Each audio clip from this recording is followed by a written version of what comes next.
Hi ನಮಸ್ತೆ welcome back. ಇವತ್ತು ಇನ್ಸ್ಟಂಟಾಗಿ ಈ ಥರ ರಿಬ್ಬನ್ ಮುರುಕು ಅಥವಾ ಪಕೋಡ ಹೇಗೆ ಮಾಡೋದು ಅಂತ ನೋಡೋಣ. ತುಂಬಾ ಟೇಸ್ಟಿಯಾಗಿ ತುಂಬ ಚೆನ್ನಾಗಿರುತ್ತೆ.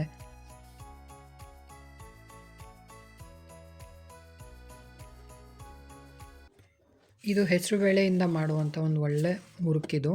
ಇಲ್ಲಿ 1 ಕಪ್ ಆಗೋಷ್ಟು ಹೆಸರುಬೇಳೆನ ಒಂದು 2ರಿಂದ 3 ಸತಿ ತೊಳ್ಕೊಬೇಕು. ಚೆನ್ನಾಗಿ ತೊಳ್ಕೊಂಡು ಇದನ್ನು ಚೆನ್ನಾಗಿ ನುಣ್ಣಕ್ಕೆ ಬೇಯಿಸ್ಕೋಬೇಕಾಗತ್ತೆ. ಇಲ್ಲಿ 2 ಸತಿ ತೊಳ್ಕೊಂಡಿದ್ದೀನಿ.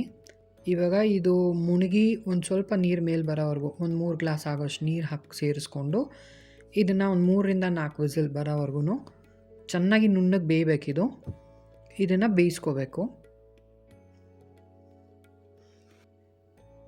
ಚೆನ್ನಾಗಿ ನುಣ್ಣಕ್ಕೆ ಬೇಯಿಸ್ಕೋಬೇಕು. ಇಲ್ಲ ನಾನು 3 ವಿಸಿಲ್ ಮಾಡ್ಕೊಂಡಿದ್ದೀನಿ ನೋಡಿ. ಇದು ಬಿಸಿನಲ್ಲೇ ಈ ಥರ ಒಂದು ಸ್ಮ್ಯಾಶರ್ ತೊಗೊಂಡು ಫುಲ್ಲು ಸ್ಮ್ಯಾಶ್ ಮಾಡ್ಕೊಳ್ತಾ ಇದ್ದೀನಿ. ಇದು ಮಿಕ್ಸಿಗೆಲ್ಲ ಏನು ಹಾಕ್ಕೊಳ್ಳೋದು ಬೇಕಾ, ಯಾಕೆಂದರೆ ಹೆಸರುಬೇಳೆ ಹಾಗೇ ತುಂಬ ಬೇಗ ಬೆಂದ್ಬಿಡುತ್ತೆ. ಈ ಥರ ನುಣ್ಣಕ್ಕೆ ಪೇಸ್ಟ್ ಆಗಿರಬೇಕು ನೋಡಿ. ಈ ಥರ ಇದು ಫುಲ್ಲು ಸ್ಮ್ಯಾಶ್ ಮಾಡಿಕೊಂಡು ನಾನು ಚಮಚದಲ್ಲಿ ಇನ್ನೊಂದು ಸತಿ ಸ್ಮ್ಯಾಶ್ ಮಾಡ್ಕೊಳ್ತಾ ಇದ್ದೀನಿ. ಈ ಥರ ಫುಲ್ಲು ಒಳ್ಳೆ ಬೆಣ್ಣೆ ಬಂದಂಗೆ ಬರಬೇಕಿದು. ಮಿಕ್ಸಿಗೆ ಹಾಕ್ಕೊಳ್ಳೋದೇನು ಬೇಕಾಗಿಲ್ಲ. ಈ ಥರ ಫುಲ್ಲು ನೀಟಾಗಿ ಸ್ಮ್ಯಾಶ್ ಮಾಡ್ಕೊಂಡ್ಮೇಲೆ ಇದನ್ನು ತಣ್ಣಗೆ ಆಗಕ್ಕೆ ಬಿಟ್ಬಿಡೋಣ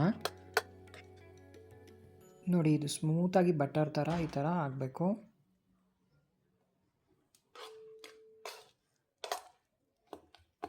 ಹೆಸರುಬೇಳೆ ಆಗಿರೋದ್ರಿಂದ ತುಂಬಾ ಬೇಗ ನುಣ್ಣಗೆ ಕುಕ್ ಆಗುತ್ತೆ. ಇದು ಒಂದು 3 ವಿಸಿಲ್ ಕೂಗಿಸ್ಕೊಂಡ್ರೆ ಸಾಕು. ಇದನ್ನು ಇವಾಗ ಕಂಪ್ಲೀಟಾಗಿ ತಣ್ಣಗೆ ಹಾಕಿಬಿಡಬೇಕು. ಇಲ್ಲಿ ಒಂದು ಬೌಲ್ಗೆ ನಾನು ಅದೇ ಕಪ್ ಅಳತೆ ತೊಗೊಳ್ತಾ ಇದ್ದೀನಿ. ಹೆಸರುಬೇಳೆ ಏನು ತೊಗೊಂಡಲ್ಲ ಅದೇ ಕಪ್ ಅಳತೆಯಲ್ಲಿ 4 ಬೌಲ್ ಆಗೋಷ್ಟು ಅಕ್ಕಿ ಹಿಟ್ಟನ್ನು, ಜರಡಿ ಹಿಡ್ದಿರೋ ಅಕ್ಕಿ ಹಿಟ್ಟನ್ನು ಸೇರಿಸ್ಕೊಳ್ತಾ ಇದ್ದೀನಿ. 4 ಬೌಲ್ ಸೇರಿಸ್ಕೋಬೇಕು.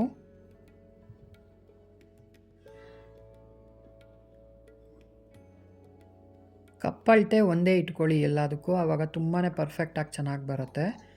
ಇಲ್ಲಿ ಒಂದು 4 ಮಣ್ಕಟ್ಟಿಕಾಯಿ ತೊಗೊಂಡಿದ್ದೀನಿ. ಇಲ್ಲಿ ನಾನು ಒಂದು ಚಿಕ್ಕ ಮಿಕ್ಸಿ ಜಾರ್ಗೆ 4 ಮಣ್ಕಟ್ಟಿಕಾಯಿ, ಒಂದು ಹಿಡಿಯಷ್ಟು ಕರ್ಬೇವಿನ ಸೊಪ್ಪು ಹಾಕ್ಕೊಂಡು ತರಿಯಾಗಿ ಪೌಡರ್ ಮಾಡ್ಕೊಳ್ತಾ ಇದ್ದೀನಿ. ಇದನ್ನು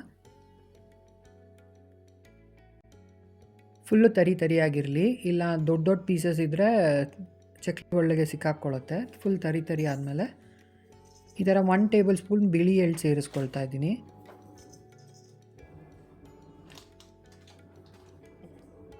ಮುಕ್ಕಾಲು ಸ್ಪೂನ್ ಉಪ್ಪು ಸೇರಿಸ್ಕೊಂಡಿದ್ದೀನಿ. ಇಲ್ಲಿ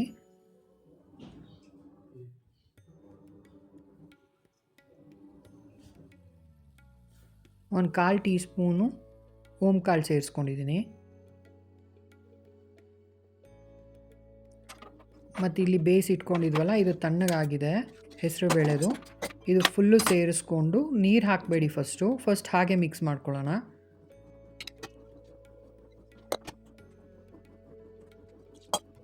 ಕ್ಲೀನಾಗಿ ಎಲ್ಲ ತಕ್ಕೊಂಡು ಇದನ್ನು ಫಸ್ಟು ನೀರು ಹಾಕ್ತೀರಾ ಹಾಗೇ ಮಿಕ್ಸ್ ಮಾಡ್ಕೊಳ್ಬೇಕು. ಫಸ್ಟೇ ನೀರು ಹಾಕ್ಕೊಂಬಿಟ್ರೆ ತುಂಬಾ ತೆಳುವಾಗಿಬಿಡುತ್ತೆ, ಕನ್ಸಿಸ್ಟೆನ್ಸಿ ಗೊತ್ತಾಗಲ್ಲ. ಅದಕ್ಕೋಸ್ಕರ ಈ ಥರ ಚೆನ್ನಾಗಿ ಮಿಕ್ಸ್ ಆದಮೇಲೆ ಒಂದು ಸತಿ ಟೇಸ್ಟ್ ನೋಡಿ. ಉಪ್ಪು ನಂದೊಂದು ಸ್ವಲ್ಪ ಕಮ್ಮಿ ಇತ್ತು, ಹಾಕ್ಕೊಂಡಿದ್ದೀನಿ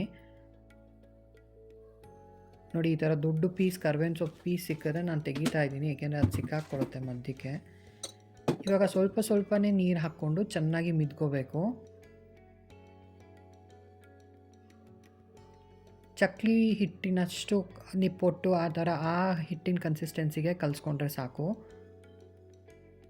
ನೋಡಿ. ಇದು ರೆಡಿಯಾಗಿದೆ.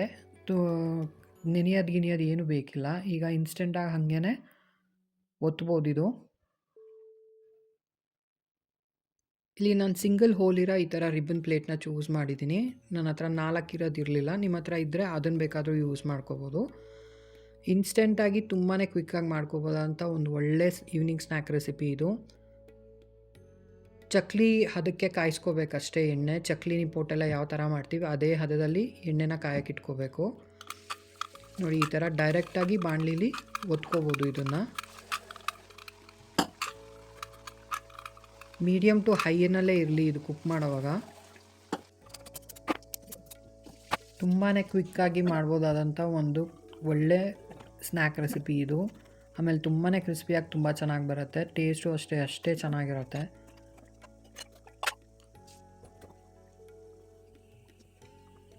ನೋಡಿ ಎಷ್ಟು ಚೆನ್ನಾಗಿ ಬಂದಿದೆ. ತುಂಬಾ ಕ್ರಿಸ್ಪಿಯಾಗಿ ಚೆನ್ನಾಗಿರುತ್ತೆ. ಆಮೇಲೆ ಈಸಿ ಕೂಡ, ತುಂಬ ಟೈಮ್ ಬೇಕಾಗಲ್ಲ. 1 ಕಪ್ ಹೆಸರುಬೇಳೆ ಇದ್ದರೆ ಈ ಥರ ಇನ್ಸ್ಟೆಂಟಾಗಿ ತುಂಬಾ ಚೆನ್ನಾಗಾಗತ್ತೆ. ಹುರ್ಕೊಳ್ಳೋದಾಗಲಿ ಮಿಕ್ಸಿಗೆ ಹಾಕ್ಕೊಳ್ಳೋದಾಗಲಿ ಆ ಥರ ಏನೂ ಬೇಕಾಗಿಲ್ಲ. ಆಮೇಲೆ ಎಣ್ಣೆ ಹಾಕ್ಕೊಂಡು ಕಲಿಸ್ಕೊಳ್ಳೋದಾಗಲಿ ಯಾವುದೂ ಬೇಕಾಗಿಲ್ಲ. ಇನ್ಸ್ಟೆಂಟಾಗಿ ತುಂಬಾ ಟೇಸ್ಟಿಯಾಗಿ ಮಾಡ್ಕೋಬೋದಾದಂಥ ಒಂದು ಒಳ್ಳೆಯ ರೆಸಿಪಿ ಇದು.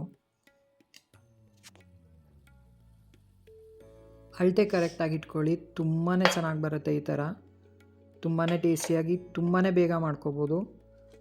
ಎಲ್ರಿಗೂ ಖಂಡಿತ ಇಷ್ಟ ಆಗುತ್ತೆ ಮನೇಲಿ. ಒಂದು ಸತಿ ಟ್ರೈ ಮಾಡಿ ಹೇಗನ್ನಿಸ್ತು ಅಂತ ಹೇಳಿ. ಖಂಡಿತವಾಗ್ಲೂ ಇಷ್ಟ ಆಗುತ್ತೆ ನಿಮಗೆ.